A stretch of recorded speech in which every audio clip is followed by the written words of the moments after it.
এত রাতে গ্রামের রাস্তায় এই মহিলা কি করছে? গ্রামের মেয়ে বউরা তো এই সময় পথে বের হয় না বলেই জানতাম। কি দেখলাম আমি?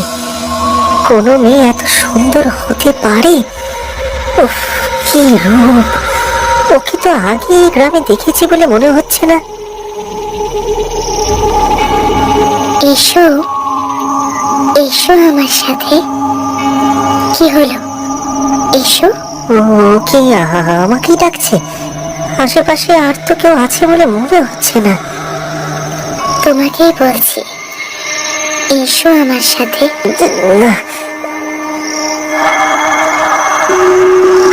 নিজের মনের দ্বিধা কাটিয়ে লোকটি সেই সুন্দরী মেয়েটিকে অনুসরণ করতে লাগলো। হঠাৎ সে দেখলো মেয়েটি শ্মশানের পথ ধরেছে। কি, মেয়েটা শ্মশানের দিকে যাচ্ছে কেন? এখন এই সময় শ্মশানে যাওয়াটা কি ঠিক হবে? কি হলো, দাঁড়িয়ে গেলে যে? এসো আমার সাথে। যা হবে দেখা যাবে। আগে যাই তো, এত সুন্দরী মহিলাটি কে সেটা জানতেই হবে আমাকে। এই ভেবে লোকটি আবার মেয়েটির পেছন পেছন চলতে থাকে। ধীরে ধীরে শ্মশানের শেষ প্রান্তে থাকা দেবী ছিন্নমস্তার মন্দিরের দিকে এগিয়ে গেল মেয়েটি।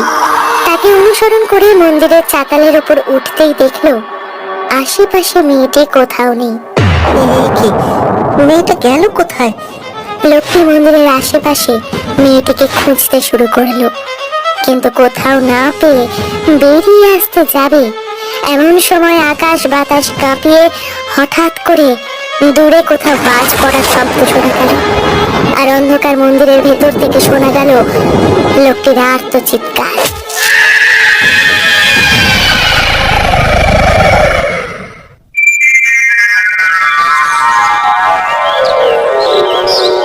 হরি হরে নম কৃষ্ণ যাদবায় নম যাদবায় মাধবায়। কি, এখানে রক্ত এলো কোথা থেকে? মন্দিরে তো বলি হয় না। তবে তবে কি মা কুপিতা হয়েছেন? দেবীর অভিশাপ লেগেছে? হে ভগবান, হে ভগবান! না না না না না, এখনই গিয়ে সবাইকে জানাতে হবে। যাই, এখনই গ্রামবাসীদের জানাই। অজপাড়ারা বলতে যা বোঝায়, মহিষীর গ্রাম কালিদাহ ছিল ঠিক তাই। এখানকার বেশিরভাগ মানুষই চাষাবাদ করে দিন কাটায়। মহিষ এই গ্রামেরই ছেলে, তবে সে শহরে পড়াশোনা করে কিছুদিন হলো গ্রামে ফিরেছে। আজ সকালে ঘুম থেকে উঠে গ্রামের পথেই সে হাঁটছিল। এমন সময় দেখলো এই ভোরবেলাতেই গ্রামের চণ্ডী মণ্ডপে বেশ কয়েকজন লোকের জটলা। গুটি গুটি পায়ে সেদিকে এগিয়ে গেল সে। গ্রামে এটা কি শুরু হলো মোড়ল মশাই? হ্যাঁ, এবার যে গ্রাম থেকে পাত্তারি গুটিয়ে পালাতে হবে আমাদের। ব্যাপারটা আমাকেও ভাবাচ্ছে বলে মশাই। সেদিন সকালে আপনি এসে যখন মন্দিরের চাতালে ছড়িয়ে থাকা রক্তের কথা বললেন, ব্যাপারটাকে তখন অব্দি সেভাবে গুরুত্ব দিইনি। ভেবেছিলাম কোনো প্রাণীর রক্ত হবে হয়তো, কিন্তু তারপরে গ্রামের জওয়ান ছেলেগুলো যেভাবে নিরুদ্দেশ হতে শুরু করলো, আর মন্দিরের চাতালে প্রতি অমাবস্যায় রক্তের ছড়াছড়ি, ব্যাপারটা আমি আপনাকে বলছি মোড়ল মশাই, দেবী কোনো কারণে রেগে গেছেন। হয়তো আজ এত বছর এই গ্রামে আছি, মন্দিরে পুজো করছি, কখনো তো এমন ঘটনা ঘটতে দেখিনি। দেবীকে বলি দেওয়া তো কবেই বন্ধ হয়ে গেছে। তারপর আবার সেদিন রাতের আওয়াজ। পুরোহিত মশাই, কি হয়েছে বলুন তো ব্যাপারটা? আর বলিস না বাবা মহেশ, এই গ্রামে দেবী ছিন্নমস্তার অভিশাপ লেগেছে। মায়ের ডাকিনীরা দুদিন আগে অমাবস্যায় সারা রাত গ্রাম জুড়ে নেচে বেরিয়েছে। তাদের হুঙ্কার তো সবাই শুনেছে। আর তাছাড়া গ্রামের সব জোয়ান যুবকেরা হঠাৎ করে নিরুদ্দেশ হয়ে যাচ্ছে। তুইও একটু সাবধানে থাকিস বাবা। মোড়ল মশাই, মোড়ল মশাই, সর্বনাশ হয়ে গেছে মোড়ল মশাই। কি হলো কি? তুমি এভাবে কাঁদছো কেন? আমার ছেলেটাকে কাল রাত থেকে খুঁজে পাওয়া যাচ্ছে না মোড়ল মশাই। তবে কি দেবীর প্রকোপ তার উপরেও? না না না না না না, শোনো শোনো, আমার কথা শোনো। দেবী কখনো তার সন্তানদের মারেন না নিজ হাতে। এর পিছনে নিশ্চয়ই অন্য কারোর হাত আছে। মানে কার হাত থাকবে সেটা তো আমি জানি না। তবে শহরে থাকাকালীন আমার এক বন্ধুর গ্রামের বাড়ি গিয়েছিলাম আমি। তার বাবা একজন বড় তান্ত্রিক। তোমরা বললে আমি তাকে এখানে নিয়ে আসতে পারি। তিনি নিশ্চয়ই কোনো একটা উপায় বের করবেন।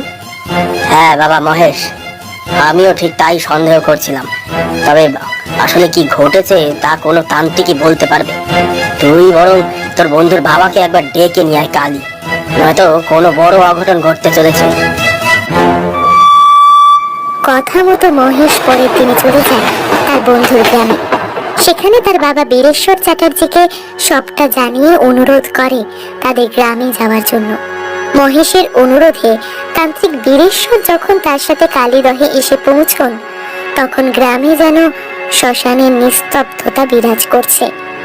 বীরেশ্বর বাবু প্রথমেই দেখা করলেন গ্রামের মোড়লের সাথে। মহেশের কাছে আমি সবটাই শুনেছি মোড়ল মশাই। গ্রামে ঘটে চলা ঘটনার সাথে দেবী ছিন্নমস্তার মন্দিরের যোগাযোগ রয়েছে বটে, তবে আমার মনে হচ্ছে কেউ দেবীর সহচরী ডাকিনীকে জাগ্রত করেছে এবং ডাকিনী শক্তির অধিকারিণী হতে চাইছে। ডাকিনী শক্তির অধিকারিণী মানে কোনো মহিলা? কিন্তু কেন? হ্যাঁ, মহিলা। কারণ ডাকিনী শক্তির অধিকারিণী কোনো মহিলাই হতে পারেন, আর সেই অধিকারিণী হতে হলে পর পর 51 জন শক্ত সমর্থ যুবককে মায়ের সামনে বলি দিতে হয়। আর প্রতিটা বলির সাথে সাথে সে আরো সুন্দরী, জ্ঞানী ও 64 গুণের অধিকারিণী হতে থাকে। আচ্ছা, এখনো পর্যন্ত কতজন পুরুষ নিরুদ্দেশ হয়েছেন? গতকাল যে ছেলেটি নিরুদ্দেশ হলো তাকে নিয়ে 11 জন। কিন্তু বীরেশ্বর বাবু, যদি কেউ ওদের বলি দিয়েই থাকে তবে তো ওদের দেহ পাওয়া উচিত, তাই না? কিন্তু মন্দিরের চাতালে শুধুমাত্র রক্ত ছাড়া আর কারোর কোনো দেহ পাওয়া যায়নি, কারণ ওই দেহ গেছে রক্তকূপে।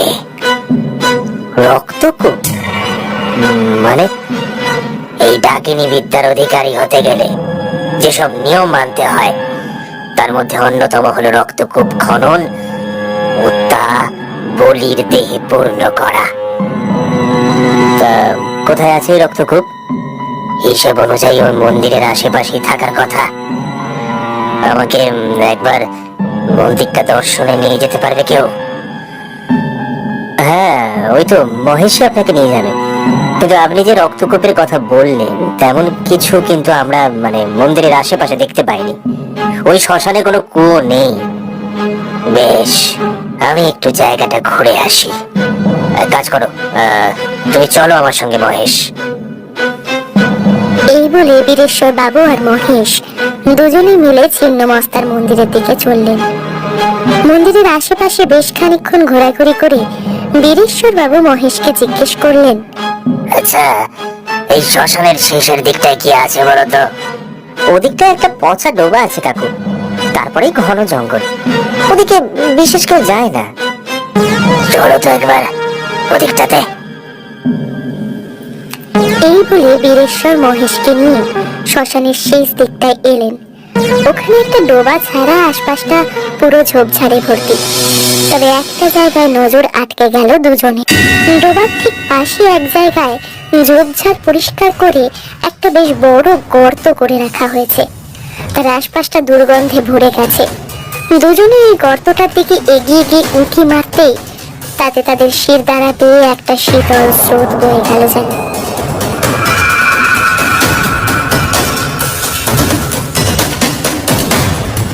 এই দৃশ্য দেখে বীরেশ্বর বাবু তাড়াতাড়ি মহেশের হাত ধরে সেখান থেকে তাকে টানতে টানতে শ্মশানের বাইরে নিয়ে এলেন।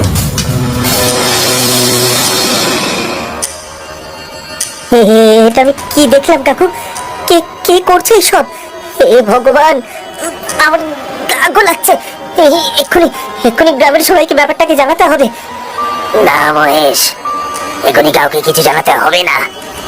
এতে গ্রামের লোকেরা ভয় পেয়ে যাবে আর আর বিপদের সম্ভাবনাও বাড়বে। কিন্তু কিন্তু কাকু, আর কোনো কিন্তু নয়। এই গ্রামের সকলের ভালোর জন্য এই মুহূর্তে তোমাকে কথাটা গোপন রাখতে হবে। তার আগে আমাকে জানতে হবে এই কাজটা কে করছে। কিন্তু কিভাবে জানবেন কাকু? আমার বিশ্বাস এই কাজ কোনো সাধারণ মানুষের নয়। তাই আজ রাতে এই শ্মশানেই আমি চন্দ্র দর্শনে বসবো। চন্দ্র দর্শন? চন্দ্র দর্শন কি কাকু? চন্দ্র দর্শন এক জটিল তন্ত্রক্রিয়া, যার মাধ্যমে এই ঘটনা কে ঘটাচ্ছে, কেন ঘটাচ্ছে, তার সবটাই আমার কাছে পরিষ্কার হয়ে যাবে। এখন তো প্রায় সন্ধে হয়েই এলো। এক কাজ কর, তুই বাড়ি যা, কাল সকালে সবাইকে নিয়ে চণ্ডী মণ্ডপে উপস্থিত থাকিস। ঠিক ঠিক ঠিক আছে কাকু, তুমি তুমি সাবধানে থেকো।